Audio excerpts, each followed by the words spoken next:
G'day, punters. Welcome back to the first edition of All In for 2023. And I'm joined by none other than Lewis Willoughby from Sky Racing and Dean Watling from the Barrier Attendant. Louis, how are you? Yeah, good, Gannon. Dino, great to be back, fellas. Another big year for the show, which I still like to call a podcast in my mind for some reason. And I have to make sure that when it comes out of my mouth, it says show, not podcast. But yeah, can't wait to be back. It's been a long time between drinks. We're already into the swing of things for Group 1 racing for the spring in Melbourne, and Sydney is hot on its tails. So lots to get through, really keen, racing ramping up. It's been a good summer, but a lonely summer without you fellas. And Dean Watling, boys. The Barrier Attendant, Racing.com. Who else you got? You have SEN Track, Giddy Up, the Trial Show, the Trial Spy. Oh, God. Got a few gigs. And then I saw him out today. Sorry, Dino, you could get a minute in this. I saw him out today just parading out at Warwick Farm with the English sales, just chatting to Newgate Farm, chatting to Arrowfield. Incredible stuff. Just continues on. Dean Watling, how are you? Yeah, good, mate. I might add a bloodstock agent to the repertoire after today's little lesson. But no, it's good to see you too. Another season is upon us. It feels like the break between spring and autumn gets shorter and shorter every year. But good horses are back. We saw a brilliant Stays racing on the weekend, and doesn't stop there. It just gets hotter and hotter as we move through the autumn carnival in Sydney and Melbourne, and hopefully this rain stays away a little bit longer. Yeah, well, wasn't it good, boys, to see Animo back, In Secret back, and then you had the likes in Melbourne. It probably wasn't the best quality Group 1 we've ever seen, but good to see Thunderstruck back. It was very, very well backed as well. Obviously didn't win the race, but good to see horses of that caliber back in play. Now, gents, I've got a couple of questions without notice here. I'm just throwing these at you. They weren't on the run sheet, but I'm going to go first to you, Lewis Willoughby. Best performance so far of 2023. What is it? I think it goes to Dean Watling, to be fair, just to touch on all the all the pies that he's got his finger in. There was a time where this man, not that long ago, was getting up at the crack of dawn to go and, fix electric boxes as a Sparky. And look how far he's come in the short space of time. No, but honestly, Dino, he's flying, this bloke. No wonder he's on so many programs. The women love him. The punters love him. He's just everywhere, mate. So, Dino, you are my early pick. You're off to a strong start, 2023. Thank you. Louis, you missed the one that he destroyed 3 sushi boxes at the Arrowfield tent today as well. Dino, what's your performance of 2023 to date? No, that's hard to go off. It's like compliment corner here. I feel like I got to say something back to Louis. No, my performance of the year, it's a hard one. I think Af Cabin 2 weekends ago was phenomenal. It's a nice horse who probably didn't reach the heights with that bleed in the spring, but his performance first up was breathtaking. He's got a lovely action, lovely stride, and Godolphin quietly. They're going all right at the minute.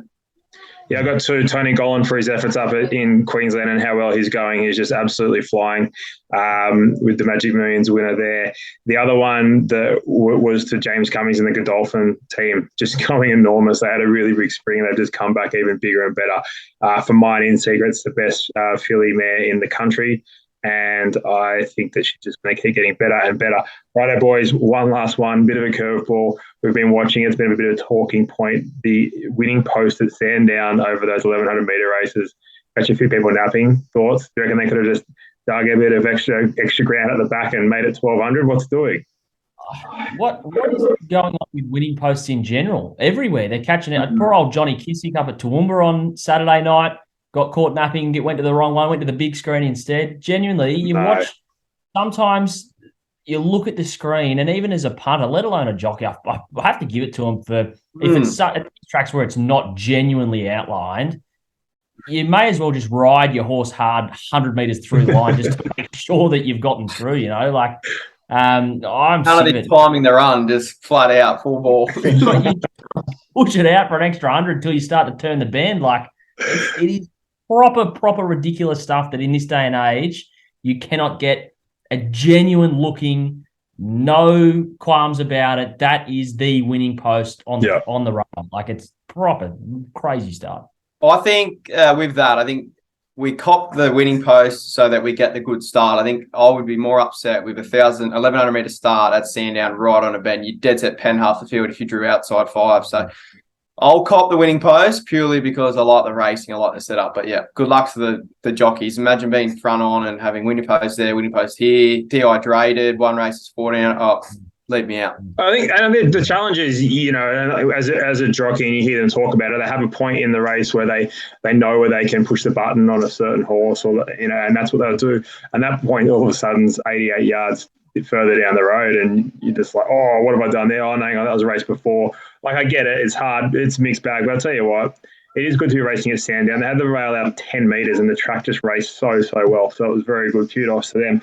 Righto, Louis, let's get straight into Saturday's future all-in markets, mate. Yep, so we're 4 races, 2 at Rosehill, 2 at Flemington. Group 1 from Flemington's the Lightning Stakes, but let's kick things off at Rosehill, where the first market we're going to look at is the Hobartville. Pretty key lead in this to the Randwick Guineas. The last 7 Randwick Guineas winners, all 7 of them, the latest, have run in this. 2 of them winning, 2 running minor placings, and 3 of them running 5th in this Hobartville on route. Now, after cabin, $1.60 favourite with Tab.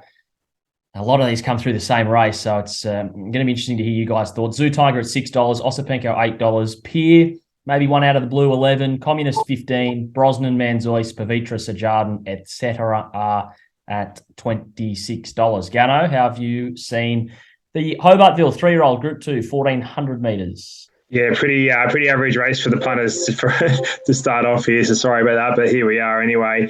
Look, Af Cabin wins. It's clearly the best horse in the race. I don't care what barrier it draws. I'd be surprised if many of these noms will actually line up, because if Af Cabin turns up here, they'll all be scared because I don't think they can beat it. Real simple.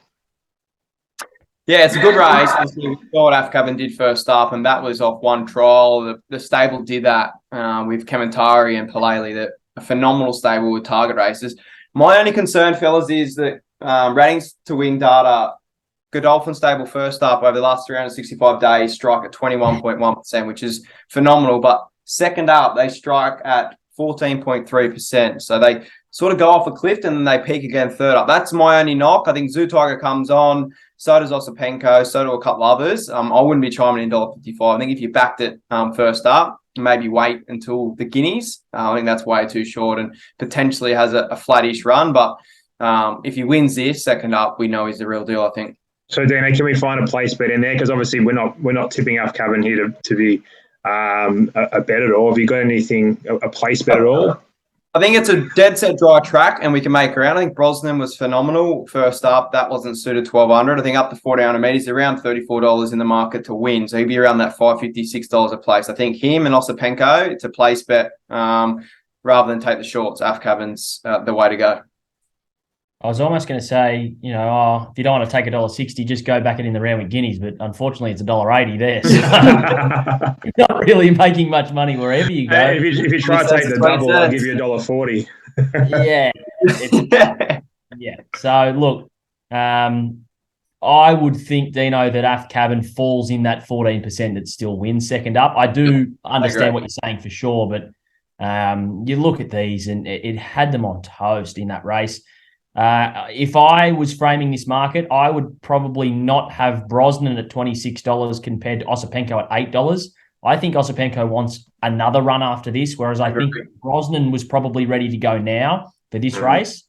So yeah, look, Brosnan was a horse we were all keen on last prep as well, guys. That was a horse that we were just waiting for a dry track and it just wouldn't stop raining. Yep, 100%. So, look, you look at the stats, it's had 9 starts for only 1 win and a couple of minors compared to Af Cabin, who's just blowing the lights out. So, can it beat it? It needs some very good luck, and Af Cabin would have to have some very bad luck. But if you were looking for exotics or something, I just think, Brosnan at $26, probably the wrong price if you're really framing up the market. So, that's about all I can get out of that. Yeah, the $1.80 in the Randwick Guineas. But as we said, last 7 winners, if you come through this and run well, you're pretty close to already having your name on the trophy for the Randwick Guineas. So it'll be a good race to watch and see what happens. Let's move on to the Silver Slipper. This one for the 2-year-olds, of course, 1,100 metres. King's Gambit at 270's favourite. Platinum Jubilee at 350. Cylinder, the Godolphin runner, 450. Mumbai Muse at 5. And Shinzo is a $7 chance. Fire Lane heads the rest at $11. Dino for the Silver Slipper. Good race this. They've obviously kept King's Gambit out of the weekend and split him and Don Surleone up. This is really, really good race. I've got a really big opinion on Mumbai Muse. She was phenomenal first up in that race behind Learning to Fly, and we obviously saw what Learning to Fly did on the weekend. Steel City is really short in the market come the Blue Diamond as well. So the market around them too is great. I think the biggest key to this race is if you can make ground on a rock hard, probably Rosehill track. King's Gambit's going to be up on pace. Platinum Jubilee too. Mumbai Muse will probably be back in the field, but I think around that price is a fair enough price. You probably get the same price race day, so maybe wait, but I'm keen here on Mumbai Muse, fellas. Tell you what, very, very interesting market here. There's not much meat on that bone, is there? $270, $350, $455. They're not really giving us much to play with. I think King's Gambit will improve out of sight. I don't think there's any doubt there. I think it has to. If he doesn't, then well, what do they do there? I know they're a grand final training stable, but if it's not winning this, I can't see it winning the Golden Slipper. We know it's going to the Golden Slipper. We know Don Corleone is going to the Blue Diamond. That was confirmed later this afternoon when Henry from Newgate just rolled over to Dino and said, Dino, inside word, here's a whisper, Don Corleone to Blue Diamond, and we all chimed in. But for mine, I think Cylinder was a horse. I thought, hang on a sec, we could get a price this when I first saw it. It was behind I think it was King's Bros form, and then it wasn't too bad at Newcastle as well behind a smart one, but it's come up $4.50. How could you possibly? So I'm with Dino here at the price. Mumbai Muse is probably the $5 is probably worth a spec. And I'll maybe get $3 King Gambit on Saturday would be a good bet. It'd be interesting, Gannon, before we get to you, Louis. Obviously, coming out today that Nash has been booked for King's Gambit in the Golden Slipper. So I'm wondering if Nash probably goes on Saturday too, and who James jumps on then, which is a fascinating sort of setup. But he looks like a horse, Louis, that Nash would suit King's Gambit for sure. You think James goes to Flemington to ride Nature Strip? That's true. On Saturday, and then I think James will probably stay on. You'd imagine he'll stay on Don Corleone, right? Yeah, sorry, gents, just to cut in there, Louis. So Cylinder, interestingly enough, looking at this market, and Cylinder I thought was a horse there. Cylinder's $450, a horse Fire Lane that did fail up at the Magic Millions, did beat a horse Cylinder home. So if you're looking for a price angle there, Fire Lane could be the one at that $11 mark. If you forgive that Gold Coast, around fifth. It's not awful. At some value as well. Yep, I have to somewhat stick with King's Gambit, just ignoring all the prices on the screen. What we saw on debut, I still think is I know Learning to Fly has been very good as well. If you're trying to rank pinnacle 2-year-old performances so far, it's all relative, it's all opinionated. I still probably have that King's Gambit win on top. I know it didn't beat anything, but the numbers on the page don't care who it beats, and it ran the hands off the clock, and all the figures were good. So I have to stick with King's Gambit. I mentioned on Twitter a few weeks ago that the past, I can't remember the exact figure, but it was the past huge number of Golden Slipper winners had debuted prior to the weekend of the race that it was. So if nothing came out there and really flew, then I'd be pretty happy to take King's Gambit still at the $6. It's only out to $7. You mentioned it's not a first up. It wasn't set for that race. I think if you're looking for a price angle, King's Gambit 270, Shinzo, sure, King's Gambit, probably that last 50 wasn't like fully extended, but gee, Shinzo was matching it on the line, wasn't necessarily running away from it, and they were kind of holding the winner. So Shinzo at 7 compared to King's Gambit 270 maybe, but I'm pretty happy to sit out of this. Only the 3 of the last 7 Golden Slipper winners have come through this race, so it's not the be-all and end-all for the big grand final either. If you're really trying to put together a slipper picture, you can start to do that in more detail when we get to the Todman and the Riesling, etc., like that. So don't be too frightened if your horse isn't in this race for the Golden Slipper, or even what happens out of this. It's not the be-all and end-all. Boys, quickly while we're here, just to go on the record, give me your Golden Slipper tip now. Dino, you want to go first, then I'll chime in, and Louis, you can come up with one. I'll give a Colt and a filly, Learning to Fly and Don Surleone. Outstanding. I'm just going to have one because I only got one finger and one pie. Summer loving. All right, I'll have to stick with King's Gambit. Can we also get a check on the pronunciation of Surleone? Is it Don Corleone? Oh, I change it every time I pronounce it. I don't know. It's all too hard. Like aft cabin. Yeah. Someone's got the Godfather here, isn't it? From the Godfather? Yeah, it is. Yeah. Oh, mate. People watching us scream at it, but anyway, whatever. It's all too much. Like, right, get on there. If we're getting it wrong, get on there and just give us a spray on YouTube. It's good. It's good news, anyway. Are we going to head to Flemington for the Black Caviar Lightning Stakes, Lewis? What do you got? Group 1, 1,000 metres, second Group 1 of the spring. Before I get to a market, we've pretty much got a full book of jockey bookings. We mentioned James McDonald Nature Strip. I Wish I Win, Luke Nolan, of course. Rock and Horse, Jamie Mott. September Run, Blake Shin. Buenos Noches, Craig Williams. Coolangatta, Jamie Carr. Marabi, Ben Allen gets back aboard. Great to see for Ben. And Damien Lane on Bella Nipotina. Shelby 66, TBC. Don't know. Nature Strip, $1.85 favourite with Tab. Coolangatta at $6 and the rest are double figures. A handful of them at 11, including I Wish I Win, Marabi, Buenos and Bella. And Rock and Horse, and then $15 and longer the rest for Baller. I'd be surprised if anything down there wins. But Gano, to the second of the Group 1s in Melbourne. What's your thoughts? I'm going to be against Nature Strip this entire preparation and for the rest of the year. Yeah. I think he's just getting along. No bombshell for me. Sorry? You've been against him forever, but he's been an absolute superstar. I just think he's getting long in the tooth, and I think a couple of these horses have come back better. Now, everything's price relative, right? If for some reason all of a sudden he lobs in his $4, then he's a bet. But we're looking at $1.85 now, like fair dinkum. They're just absolutely having a laugh. Just with this lineup here, he's a proper $2.50 shot as we speak. You just can't possibly. So I'm happy to be hard against. In regards to what do we back, I think a horse like Buenos Noches can come out and blow these away. You know, your favourite Coolangatta is going to win the Everest. So, you know, it's a massive chance. Bella Nipotina, I think they're heading to the race in WA. The Quokka. You just got to be careful with this stable. As good as they are, sometimes the horses are there, but then they're not the next minute and they're racing the next week. So making them in the all-in markets is dangerous. And then you've got a horse like Rock and Horse, which has lowered the colours of Nature Strip. So I'm with Buenos Noches at $11. I think that's a great bet. You're getting $2.80 at the place. It's a great all-in bet. Yeah, good race. I agree. I don't know how Nature Strip's that short at all. He'll probably start 250 if not longer. For mine, I love Buenos Noches, and we saw that Coolmore form really stack up on the weekend. Jacquino won, In Secret won, Lofty Strike won, and Queen of the Ball ran second behind the Smart Rich Fortune. So that form's really stacked up. My only reservation is the 3-year-olds in this race don't have the best record. Home Affairs was the first one to win it since 2005 last year. So you've got to be a pretty good horse, which I think he is. If I was to have a bet in this race, I'd have a small spec on I Wish I Win and a small spec on Marabi if they go there. I think they're the two that you can play at big odds that are going to be good, fresh. 1,000 metres, maybe not for I Wish I Win, but he's trained as a sprinter this time in. But I'm not keen to try him in the shorts, and I'll be having a little spec on those too. Louis? Yep, I'm backing Coolangatta. I can't touch Nature Strip at $1.85. I can't touch Nature Strip at 100-1. I just don't like Nature Strip, and that is like my personality trait that I've held throughout my life. And it's my grave.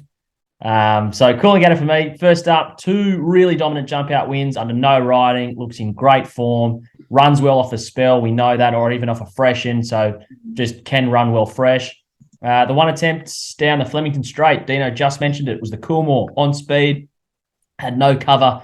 Carted a lot of them up, which was against the winning pattern of the race. So if you're trying to say that, does she handle the straight track? Just don't worry about that. That's fine. I think she will. I think as second favourite at $6, I'm very happy to have a bet. I note your comment, I Wish I Win, Dino, had actually jumped out behind Coolangatta and made huge ground through the line. A horse I'm probably really keen to back second up, maybe to 1,200. Yeah. But keep a watch on it. I think it's clearly going well. And Marabi, as you also mentioned, one of my old favourites. And to see Ben Allen back riding and get another Group 1 chance, keen to see it run well. Buenos Noches, not doing anything wrong. The trials didn't wow me as a Group 1 horse, but in saying that, you two are much better trial watchers than I. So everyone take that with a grain of salt. And I'll tell you what, interesting as well for Buenos Noches, Williams is on.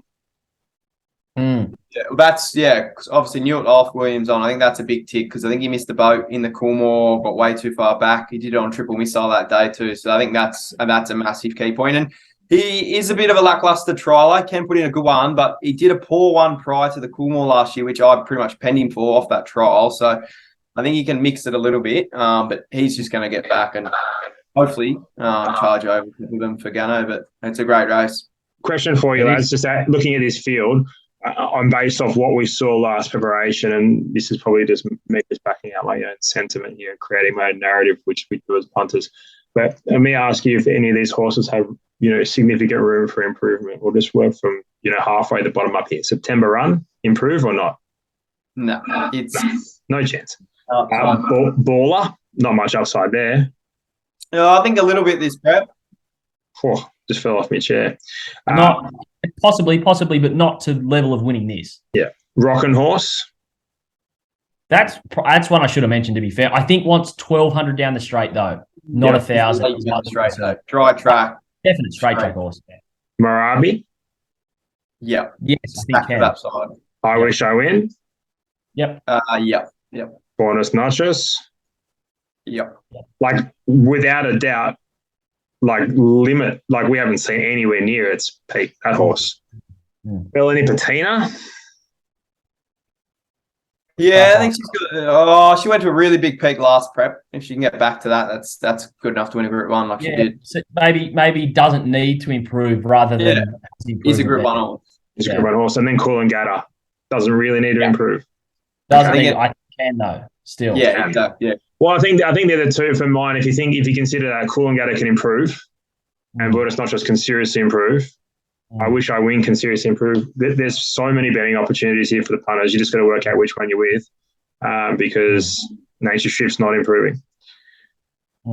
Righto, Louis, let's go to the CSAs, 1,400 metres. Yep, watch Nature Strip come and win by 10 after all that. And that's, look, you do you, Nature Strip. Right, CSAs, another good betting market this, 350 equal favourites in attrition and elliptical. Bank more, $6. Cadetship with Elkington Road at 11. And last start winner, Holy Man's at the Valley, that is a $15 chance. The rest, 5 of the last 7 winners, the Australian Guineas ran 1, 2 or 3 here. So it's a pretty dominant lead into the Guineas of Victoria, the Australian Guineas. So if you're looking at that market a bit further down the road, pay good attention to this. Dino, how have you seen the CSAs? Yeah, really good race again. Obviously, Brosnan's in this market, so whether or not he goes Sydney or Melbourne, we're not quite sure. But I think there's a really good bet in this race. Bank Mer comes out of that first up run behind Jacquino, only beaten 0.1 lengths. And obviously we saw what Jacquino did on the weekend, come out and won the first Group 1 of the season. So how that's not favoured in this race, I got no idea. Up to 1,400 metres, lots of ticks, absolute gun turn of foot. It was sort of that late 3-year-old on the season in the autumn too. So I think if we're talking a horse with improvement, it's the one that's probably going to really come on. It's up to their level. And if it can go past them, this preparation, I think 650 is an outstanding bet in the CSAs, Gannon. Yeah, it's interesting. I really don't have a huge opinion on the race other than there's a horse that I found on the spring that I really liked. And he flew under the radar and was sort of in those guineas, was massive odds. Elkington Road, I was hoping to get a price about it. You're getting $11. I was thinking we might get more like 21s. But it's a horse that I think that you can probably follow through the autumn. And I think that you're going to probably, I don't know if we can bring it up here and have a look at the Australian Guineas price while Louis has a chat and I'll come back to you. But it's a horse I think it has a bit of upside and will be big value, Lou. Yep, I am being a little bit, but by default, I kind of have to tip attrition. I already hold a ticket on it for the Australian Guineas. 350 here's no big price, but it's such an impressive horse. Was super dominant last start at Geelong. I kind of want to go more on the Sandown win prior to that, was behind midfield and just stormed over the top of them and therefore started very, very short at Geelong in a benchmark 64. They're building the rating nicely. It just looks a really clear, smart horse. And I think for this race as well, he's probably more forward than the others. Jump out since the last win. It'll be third up with an extra jump out under its belt. So that's a tick for mine. And Bankmore, I also wanted to mention for all the reasons that Dino outlined. Cadetship, even at $11, you could probably have a little spec on. Sydney form can often be strong and stand up down in Melbourne, so I can't pot it too much. And it did. It's hard though, Lou. That one, sorry to interrupt. It's like a Wednesday race. Yeah, I know, but look at favourite attrition comes off Geelong benchmark 64. Bankmore to Dino's statement probably should be favourite off a run behind Jacquino. In a Group 3. Yeah, elliptical. Okay, a group horse, but he's first up here, probably with bigger targets. This is just kind of the race the CS Hayes is sometimes. It is just working through benchmark grades to get a rating up to then be competitive in an Australian Guineas. So on that, then I'm happy to, hearing you guys speak, there, I'm probably happy to have a little bit on Elkington Road each way at the price. I went and had a look just then while we were having a chat at the Australian Guineas, $26, probably not quite enough, but you might be able to do some research and have a look around.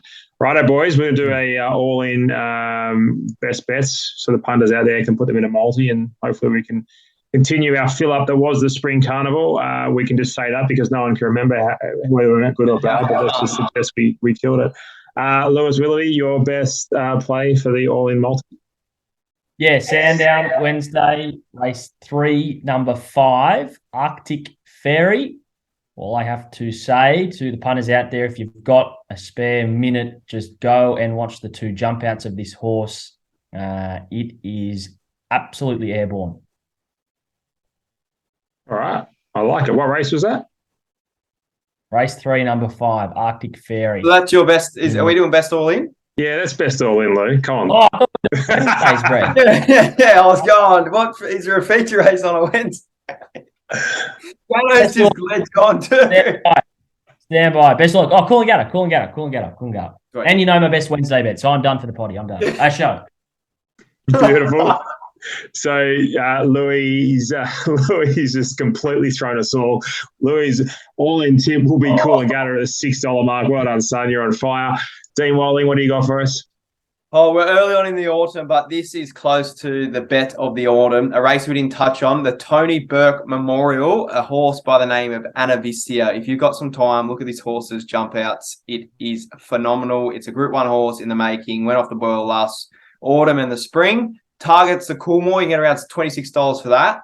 I'm going to have a cheeky play on that. But Anavistia in the Tony Burke Memorial, around that $3.20 price is my best all-in of the weekend. What track? Where is this? Flemington. Right. Certainly not on Saturday. Certainly not on Wednesday at Sandown, Lou. I'm going to make mine really simple here. I'm just going to go Mumbai Muse. I think. Can we do place just for the multi $1.80? No. I wanted to lob you boys are in. We'll go Mumbai Muse with absolutely zero confidence, just because it's just a very tough week. But you're getting $5 in what's a very open race. Right, boys, we're going to head to midweek best bets just to finish off here. And I'm going to go out of that form race that we were talking to before. It's just cut off my screen here about the cadetship within. I think it was midweek at Warwick Farm and a horse called Bond of Vivant. Race 2 at number 4 at the Kenzo. Getting around the $3.40 mark. Nash is on. I think Kenzo's the kind of track, 1550. It's a bit more suited from behind. It'll be flushing late. Louis? Yep. Sandown one. Race 3, number 5, Arctic Fairy. Just go watch the jump outs. It's against Greece. Greece is even money. Arctic Fairy's $5.50. Give me all at $5.50. And Dino, what do you got? I got something on Tuesday. Hawkesbury, race 5, number 3, a horse. I'm going to ruin the pronunciation. Dakari, maybe. It's an Wendy, Kelly trained horse now with Waller. I've butchered this, I know, but he will be winning back in. Race 8 as well, number 8, Field Marshal. 2 new horses for the Waller camp, both first up off really good trials. So race 8, number 8 at Hawkesbury, and race 5, number 3. I'm not even going to give you the horses' names. Race 5, number 3, we have, just bring it up here. Oh, that'd be Dakari or, yeah. We'll just run with that. And then we're going to go to race 8, number 8, and you got a name for that, Field Marshal.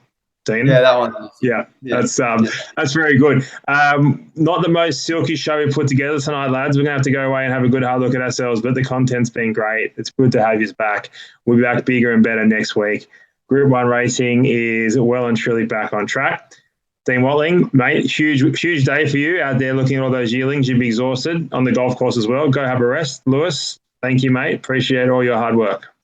Always a pleasure. They call us King's Gambit because we fire on grand final day. We don't run very well first. I like it. That's good. You can't win the flag in week 2. Until next week. There you go. Thanks, fellas.